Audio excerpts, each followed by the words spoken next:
تھوڑا پیچھے سے میں آپ کو بیک گراؤنڈ سناؤں تو اس سے اس واقعے کی کا کرب اور زیادہ آپ کے سامنے آئے گا کہ اسماعیل علیہ السلام کے انتقال کے بعد آپ کا جو سسرالی خاندان ہے جرہم، وہ مکے کا حکمران بنا.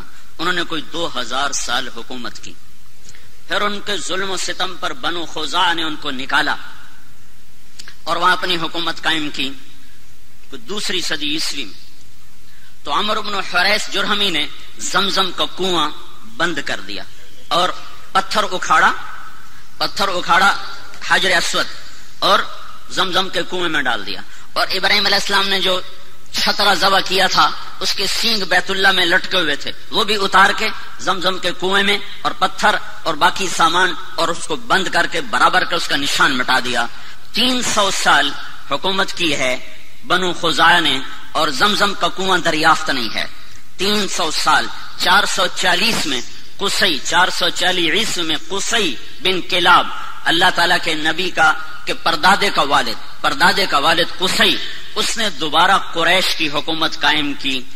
جرہم سے خزاعہ نے چھینی، خزاعہ سے دوبارہ آپ کے پردادا کے والد قصی بن کلاب نے، ان کا اصل نام عمر تھا، تو انہوں نے دوبارہ قریش کی حکومت قائم کی. زمزم کا کنواں گم ہے، زمزم کے کنویں کا کسی کو کوئی پتہ نہیں. قصی کا بیٹا ہوا عبد مناف، وہ بڑے خوبصورت، ان کو بطحا کا چاند کہا جاتا تھا، قمر البطحا.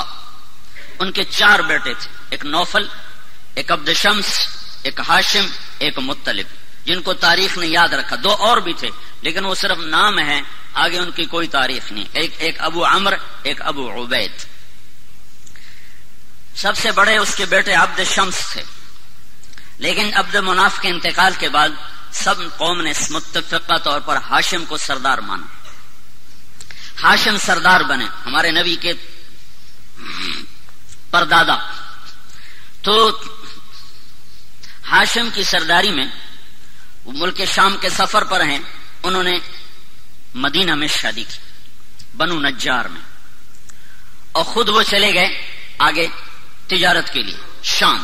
غزہ میں پہنچ کر ان کا انتقال ہو گیا. پیچھے اس عورت سے ایک لڑکا پیدا ہوا. اس لڑکے کے بال سفید تھے تو ماں نے اس کا نام شیبہ رکھا. قریش کی سرداری مطلب کو ملی. مطلب ہاشم کے بھائی مطلب، ان کو سرداری ملی.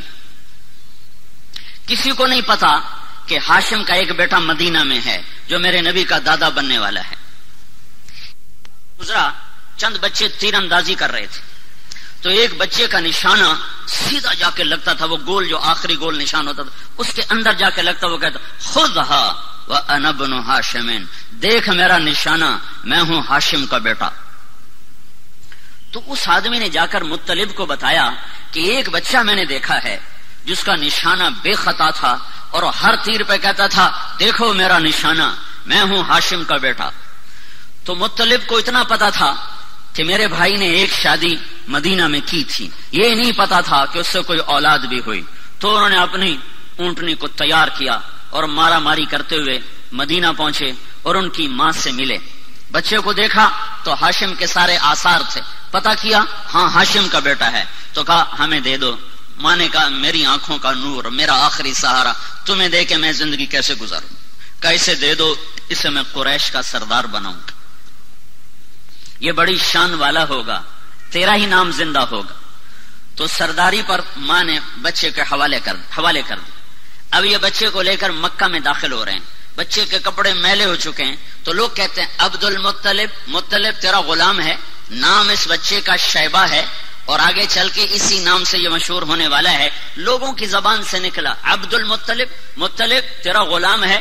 تو آگے انہوں نے کہا ہاں ہاں ہاں ہاں، بس اتنا کہتے گئے ہاں ہاں. یہ نہیں بتایا کہ میرا بھتیجا ہے اور ان کی بات کا انکار بھی نہیں کیا. پھر ان کو گھر لے گئے، ان کو نہلا کر دھلا کر اچھے کپڑے پہنا کر پھر دارالندوہ میں لائے، جہاں یہ شرط تھی کہ اس میٹنگ میں صرف 40 سال کی عمر کو ٹچ کرنے والا اس میں داخل ہو سکتا تھا، اس سے نیچے والا اس مجلس میں بیٹھ نہیں سکتا تھا. تو اپنے بھتیجے کو لائے، کہا ھذا ابن ہاشم، یہ ہے ہاشم کا بیٹا. لیکن تاریخ نے ان کو عبد المطلب سے محفوظ کر لیا اور ان کا اپنا نام مٹ گیا اور وہ عبد المطلب کے نام سے مشہور ہو گئے. مطلب کی وفات کے بعد سرداری عبد المطلب کو ملتی ہے تو یہ خواب دیکھتے ہیں کہ برکت والا پانی تلاش کرو، برکت والا پانی نکالو. پھر دوسرے دن خواب دیکھتے ہیں برکت والا پانی نکالو. پھر تیسرے دن خواب دیکھتے ہیں برکت والا پانی نکالو.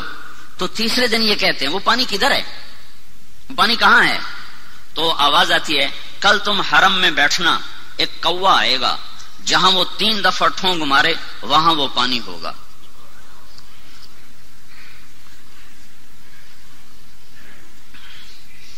تو عبد المطلب صبح جا کے حرم میں بیٹھ گئے دار الندوہ ملتزم کے ساتھ. ایک کوا آیا جہاں زمزم کنواں، وہاں کے بیٹھا، ایک ٹھونگ ماری، پھر دوسری ماری، پھر تیسری ماری، پھر وہ اڑ گیا. تو عبد المطلب کا ایک بیٹا ہے اس وقت حارث، انہوں نے قریش کو جمع کیا، کہا یہاں وہ مبارک پانی ہے، میری مدد کرو ہم نکالیں. کہا کوئی نہیں ایسے سر پھوڑنا، پتھروں سے لڑنا کوئی آسان کام ہے؟ کچھ نہیں ہے.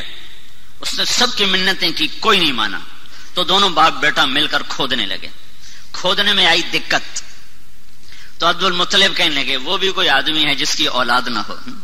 اس کو فخر سمجھا جاتا تھا، اولاد کی کثرت کو فخر سمجھا جاتا تھا، اور یہ آج بھی فخر ہے. یہ مغرب کی اندھی تہذیب نے کم بچے خوشحال گھرانہ، یہ بڑا عذاب ہے، بڑا عذاب ہے، بڑا عذاب ہے.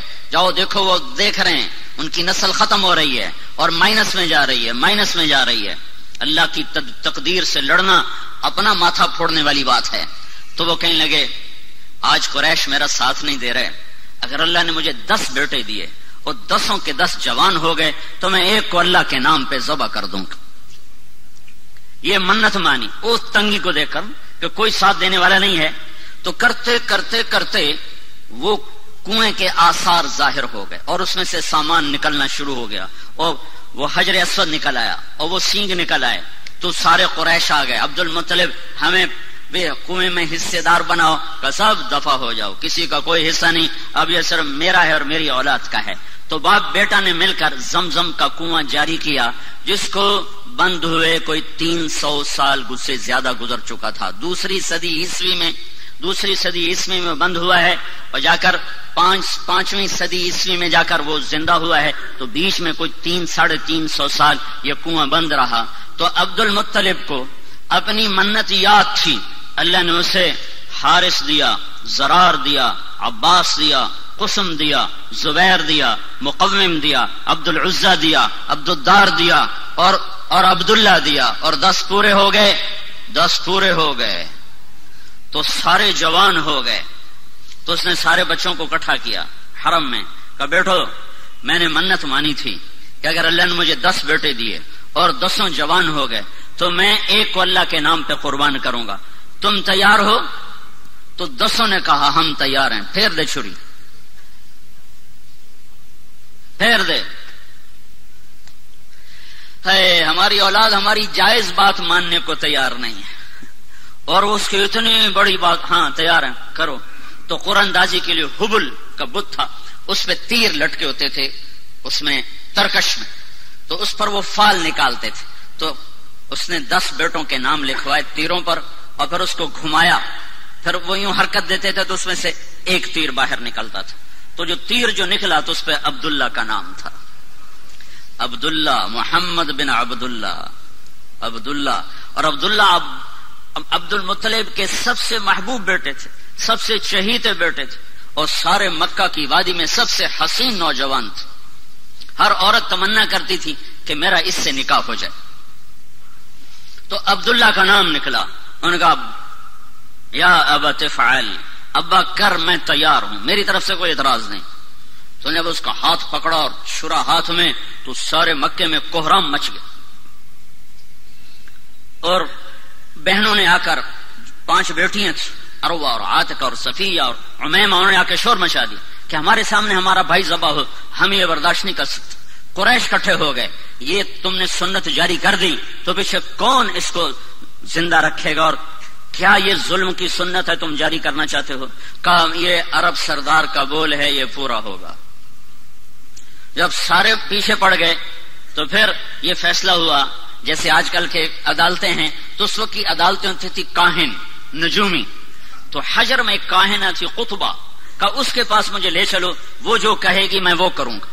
تو یہ سارا قبیلہ قریش حجر پہنچا، وہاں کاہنہ کے پاس پہنچا، تو اس نے پوچھا کہ تمہارے ہاں قتل کی قیمت کیا ہے؟ اگر کوئی بدلہ نہ لینا چاہے اور قیمت لے تو کتنی؟ کا جی 10 اونٹ کا، ایک تیر پہ لکھو 10 اونٹ اور دوسرے تیر پہ لکھو عبداللہ، اور جا کر وہاں اسے گھماؤ، جب تک عبداللہ کا نام نکلتا رہے اونٹ بڑھاتے جاؤ، 10 کے 20 کرو، 20 کے 30 کرو، 30 کے 40 کرو، جب اونٹوں کا نام نکلے تو عبداللہ کو چھوڑ دو اور جتنے اونٹ نکلے اتنے ذبح کر دو۔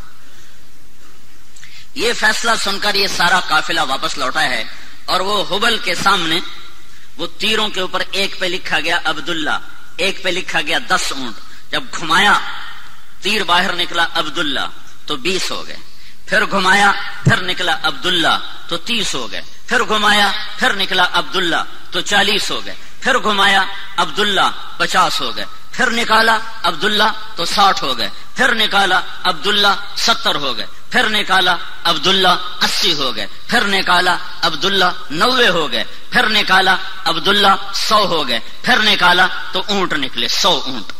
تو سارے قریش نے کہا الحمدللہ، بات ٹھیک ہے 100 اونٹ۔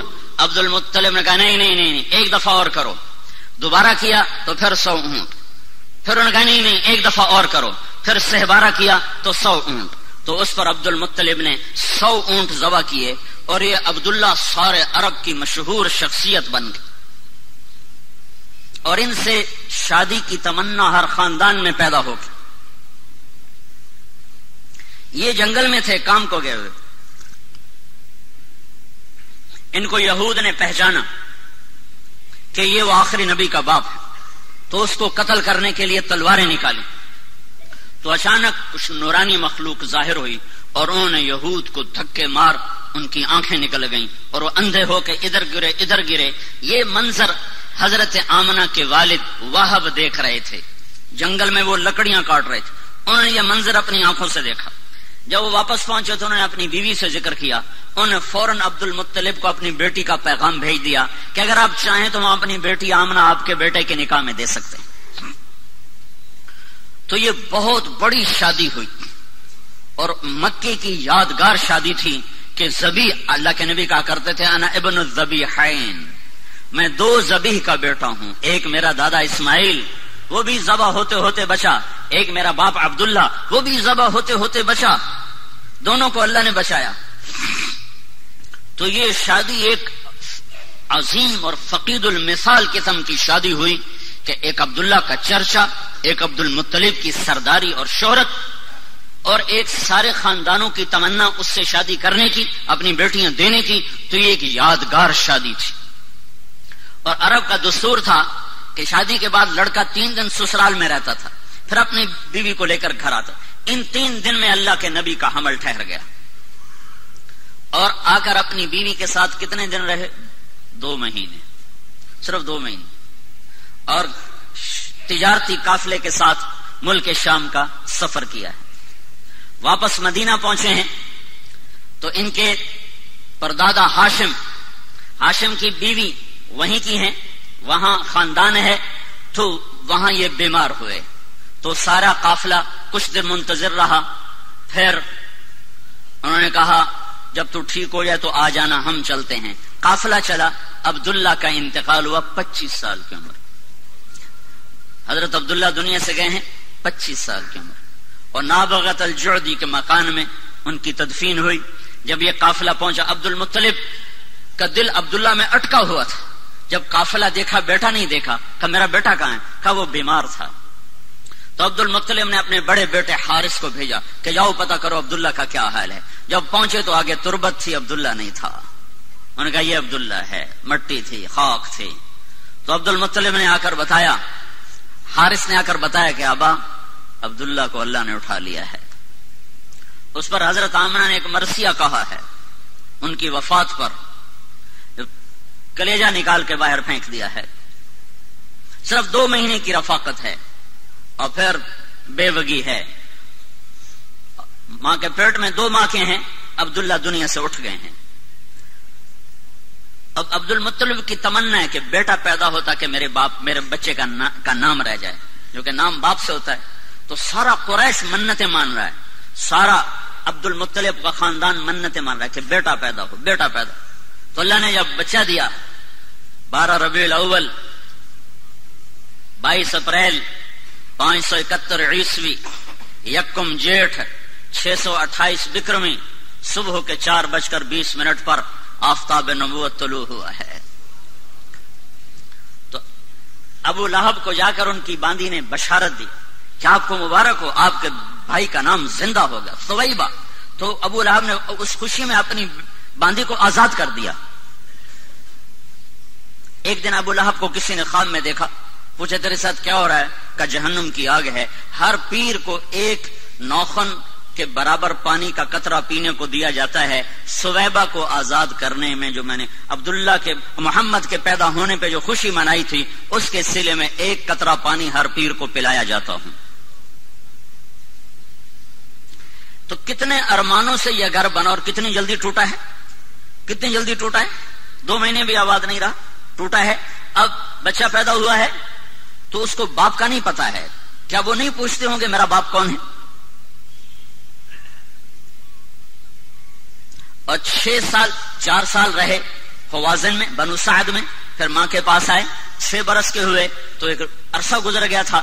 تو حضرت آمنہ نے عبد المطلب سے اجازت چاہی کہ میں اپنے خامند کی قبر کی زیارت کرنا چاہتی اور اپنے سسرال ننہال سے ملنا چاہتی.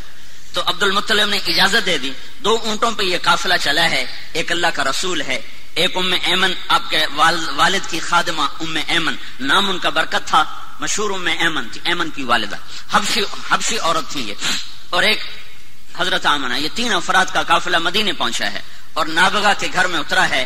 تو آپ تصور کرو جب پہلی دفعہ ہیں اللہ کے نبی باپ کی قبر پر گئے ہوں گے، کیا تصور، کیا تاثر ہوگا اس وقت اللہ کے نبی کا. اور آمنہ کا کیا حال ہوا ہوگا. آمنہ 25 سال کی ہو چکی اب، اور ماں اور بیٹا، اور آگے تربت ہے، قبر ہے. کیا باتیں ہوئی، کیا گلے ہوئے، کیا شکوے ہوئے، ان کو تاریخ نے محفوظ نہیں کیا ہے، نہ کسی مورخ کے قلم نے ان کو پکڑا ہے. ہم تصور اور تخیل میں دیکھ سکتے ہیں کہ ایک جوان بیوہ معصوم بچے کو لے کر پہلی دفعہ جب خامند کی قبر پر گئی ہوگی تو اس کی زبان سے کیا کیا مرثی اور کیا کیا نوحے نکلے ہوں گے، اور اس کے دل نے کیا انگنت کہانیاں اپنے اندر ہی اندر دہرائی ہوں گی اور سنائی ہوں گی. 1 مہینہ وہاں قیام کیا ہے. 1 مہینہ کے بعد یہ قافلہ واپس مدینے کو چلا ہے. اور ابوا کے قریب پہنچ کر اچانک جیسے حسیب کی ماں کو اچانک موت نے پکڑا، حضرت آمنہ کو موت نے اچانک پکڑا ہے. کوئی بیمار نہیں ہے، کچھ نہیں ہے. بیمار ہوتی تو سفر کرتی. اس وقت کا سفر کوئی موٹر پہ تھا، اونٹنی کا سفر تھا. اچانک موت نے پکڑا ہے. اور میں نے سن 2000 میں جا کے قبر کی زیارت کی تھی. ابوا کے جنگل میں وہ قبر ہے. ایک رہبر ویسے کو نہیں جا سکتا، قدرت مہربان ہوئی، ایک رہبر مل گیا. اس کی وساطت سے ہم اندر گئے. ابوا کی بستی سے کچھ 4-5 کلومیٹر ایک سڑک نیچے پہاڑوں میں جاتی ہے. اس کے بعد وہ ہمیں کہاں لے گیا کچھ پتا نہیں. سر وہ اپنی یادداشت کی سڑک پہ چل رہا تھا اور ہمارے پاس ایک عرب کی جیپ تھی، اس میں ہم سوار تھے. اوپر نیچے ٹھوکریں کھاتے کھاتے کھاتے ادھر شام ہو رہی تھی. تو وہاں ایسے نوکیلے پہاڑ ہیں اس طرح، ان کی سب پہاڑوں کی یوں نوکیں یوں، اور ان کی اونچائی جتنی یہ آپ کی مسجد کی چھت ہے اتنی اونچائی. بڑے پہاڑ نہیں، اتنے پہاڑ ہیں. ایک پہاڑ کے اوپر 20 بائی 20 یا 15 بائی 15 کا فرش، قدرتی فرش پہلے سے بچھا ہوا تھا. وہاں وہ قبر تھی. وہ پتہ نہیں اس وقت بدوؤں نے بنایا یا پہلے سے اللہ تعالیٰ نے وہ بنا کے رکھا تھا کہ یہاں محمد مصطفیٰ کی ماں کو جگہ دی جائے گی. تو وہاں اچانک موت نے پکڑا ہے. اور آپ اپنی ماں کے سرانے بیٹھے تھے اور خوف زدہ تھے اور اپنی ماں کو بلاتے آگے جواب نہیں آتا تھا. پتہ نہیں کیا تکلیف ہوئی، اللہ ہی جانے، اللہ ہی جانے. مجھے ایسے خیال آتا ہے کہ دل کی تکلیف ہوئی ہوگی. جو اچانک جو موت آئی تو یہ خیال آتا ہے کہ غالباً اور بولا بھی نہیں جا رہا تھا. تو وہ یہ ساری نشانیاں کٹھی کٹھی کر کے مجھے ایسے تصور قائم ہوتا ہے. کوئی پکی بات کوئی نہیں ہے. بہرحال موت تھی، بیماری جو بھی تھی تو آپ اپنی ماں کو بلاتے، ماں ماں، تو ایسے دیکھتی اور آنکھیں جھکا لیتی. پھر جیسے بجھتی شمع بھڑکتی ہے تو انہوں نے اپنی ساری طاقت کو جمع کر کے کہا کل حی میت وکل جدید بال، ہر زندہ نے مرنا ہے اور ہر نئی چیز نے پرانا ہونا ہے. مجھے لگتا ہے میری موت آ چکی ہے، لیکن مجھے یقین ہے میرا نام باقی رہے گا کہ میں نے ایک ایسا بچہ چھوڑا ہے جو کائنات کو روشن کرے گا. اور یہ آخری کلمات تھے. او اللہ کے نبی نے ماں کے سینے پہ سر رکھا ہے. اب تصور 6 سال کا بچہ ہے، کاش تم وہ جگہ دیکھتے. میں نے ہزاروں دفعہ یہ قصہ سنا ہے اور ہر دفعہ میں روتا ہوں. اب تو ویسے ہی موقع ہی ایسا ہے کہ رونا آ رہا ہے. چاروں طرف وحشت ناک ویرانہ ہے. سن 2000 میں اتنی وحشت تھی تو 14 صدی پہلے وہاں کیا وحشت ہوگی. اور 6 سال کا بچہ ماں کے سینے پہ سر رکھا ہوا ہے، اسے نہیں پتا موت کیا چیز ہے، پہلی موت دیکھی ہے. لہٰذا وہ حیران ہے کہ میری ماں بولتی کیوں نہیں. تو کہتا ماں ماں تو بولتی کیوں نہیں. کس نے قبر کھودی یہ اللہ جانتا ہے. حضرت ام ایمن گئیں ابوا یا کوئی وہاں سے گزرا، ان دونوں میں سے کوئی ایک بات ضرور ہوئی ہے. قبر کھودنے کے بعد جب نیچے اترے ہیں تو اللہ کے نبی نے دوڑ لگائی اور جا کے ماں کی قبر پر لیٹ گئے. جب ام ایمن پہنچ گئے تو اللہ کا نبی کیا کہہ رہا تھا، ماں تم میرے ساتھ چلتی کیوں نہیں. تمہیں نہیں پتا تیرے سوا میرا دنیا میں کوئی نہیں ہے، تو میرے ساتھ کیوں نہیں چلتی. اما تدرین لیس لی احد سواک، تیرے سوا میرا کوئی نہیں ہے. تو ام ایمن نے اس حال میں اٹھایا ہے وہ کہتے تھے میں نہیں جاؤں گا. اپنی ماں کی قبر کو پکڑ لیا کہ میری ماں چلی گئی تو میں جاؤں گا.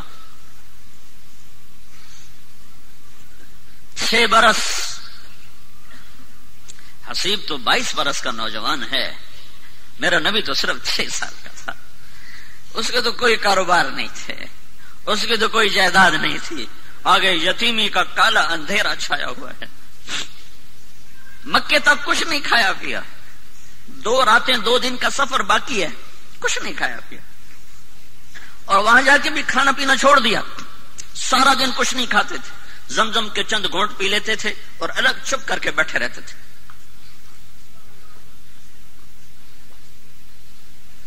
6 سال کے بچے کو نہ ماں ملے نہ باپ ملے، اس کی کیا زندگی ہوگی. ہو کون والضحى واللیل اذا سجا. مجھے قسم ہے تیرے روشن چہرے کی، مجھے قسم ہے تیری سیاہ زلفوں کی، جس کے چہرے کی قسمیں اٹھائے، جس کی زلفوں کی قسمیں اٹھائے، جس کے بول کی قسم اٹھائے. وقیلہ یا رب ان ہؤلاء قوم لا یؤمنون، جس کے وجود کی قسم اٹھائے. لعمرک، مجھے تیری جان کی قسم، جس کے شہر کی قسمیں اٹھائے، جس کو حبیب اللہ کا ٹائٹل دے، رحمت للعالمین کا خطاب دے، شاہد اور مبشر اور نذیر اور داعی اللہ اور سراج منیر اور مزمل اور مدثر اور طٰہٰ اور یاسین اور محمد اور احمد اور ماہی اور حاشر اور عاقب اور فاتح اور خاتم، ابو القاسم اور طٰہٰ اور یاسین. اتنے خوبصورت نام جس کو دے رہا ہو، اس کے لیے تو سونے کے گھر ہوتے اور براق کی سواریاں ہوتی، ماں باپ سر پہ سایہ کیے ہوئے ہوتے. 6 سال کی عمر میں اٹھایا ہے. بوڑھا 102 سال کا دادا، 102 سال کی عمر. جب انہیں دیکھا اپنے پوتے کے آنسو تو ان کا سینہ غم سے پھٹ گیا. انہوں نے 24 گھنٹے کے لیے آپ کو ساتھ رکھا، لیکن آپ کا کھانا پینا چھوٹ گیا تھا سوائے زمزم کے پانی کے. کئی دن کچھ نہیں کھاتا. دادے کا آسرا ملا ہے تو 2 سال بعد اللہ نے کہا تو بھی واپس آ جا، تینوں میں نہیں ران دے. 2 سال بعد اس کو بھی اٹھا لیا ہے. تو میرے نبی نے کہا مجھے یاد ہے میں 8 سال کی عمر میں اپنے دادا کے جنازے کے ساتھ روتا ہوا جا رہا تھا. ابو طالب نے سنبھالا، لیکن ابو طالب غریب تھے، روٹی پوری نہیں کر سکتے تھے. آتا ہے آپ بکریاں چرا کے شام کو آ رہے تھے، ننگے پاؤں تھے، ننگے سر تھے، جوتا بھی نہیں تھا پہننے کو. مجھے مکے میں ننگے پاؤں چل کے دکھاؤ، تمہارے آبلے نہ پڑ جائیں تو تمہارا نبی 8 سال کی عمر میں ننگے پاؤں اس کے صحراؤں میں سارا دن بکریاں چراتا تھا کہ چند سکے ملیں گے جس سے میری روٹی چلے، کہ چچا غریب ہے. ویسے وہ سب کچھ قربان کر دیا ابو طالب نے، پر تھا ہی کچھ نہیں، شرافت تھی، رزق نہیں تھا. تو سارا دن آپ بکریاں چراتے تھے اور شام کو 8 سال کے بچے کھیلتے تھے اور تمہارا نبی بکریوں کے پیچھے ہوتا تھا کہ کچھ سکے ملیں گے جس سے میرے چچا کا بھی اور میرا بھی گزارا ہوگا.